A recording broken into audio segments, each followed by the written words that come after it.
રહ્યા છો YNN news. હવે જોઈએ અગત્યના સમાચાર. બ્લડ ગ્રુપની શોધ કરનાર સાયન્ટિસ્ટ કાર્લ લેન્ડસ્ટીનરના જન્મદિવસે દર વર્ષે 4 જૂન સ્વૈચ્છિક રક્તદાન દિવસ તરીકે ઉજવવામાં આવે છે. આ વર્ષથી 20 વર્ષ રક્તદાનની ઉજવણી રક્તદાતાઓનો આભાર છે. શ્રી જલારામ બ્લડ સેન્ટર દ્વારા 1886થી 5.5 લાખથી વધુ રક્ત ઘટકો વડોદરા શહેર અને વડોદરા જિલ્લાની આજુબાજુના વિસ્તારમાં રહેતા જરૂરી મંડળને પૂરી પાડવામાં આવે છે. શ્રી જલારામ સેન્ટર છેલ્લા 1 વર્ષમાં 2043 રક્ત ઘટકો વિનામૂલ્યે સિલ્ક સેલ એનેમિયા અને હિમોફિલિયાના દર્દીઓને આપ્યા છે. આજના દિવસે 100થી વધારે રાખતા ઘટકો ભેગા થાય તેવી આશા છે અને આ દિવસથી ઉજવણીના ભાગરૂપે 3 થી 4 જગ્યાએ રક્તદાન શિબિરનું આયોજન કરવામાં આવ્યું છે. Reporter Rahul Rajput, YNN news, Vadodara. Jalaram blood બેંકમાં આવ્યો છું.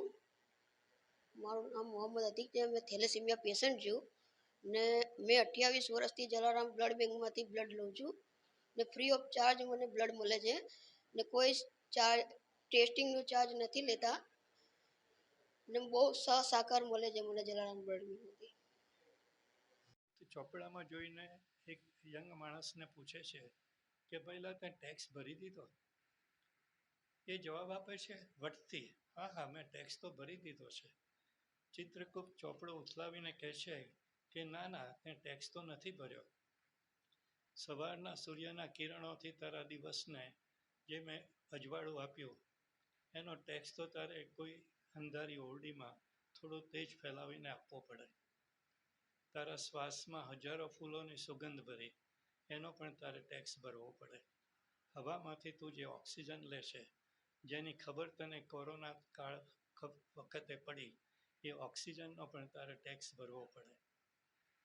તારા ચોપડામાં હું નોંધ કરી દઉં છું કે તારા જન્મદિવસે તું હંમેશા બ્લડ ડોનેશન આપી અને તારો જન્મદિવસ તું ઉજવીશ.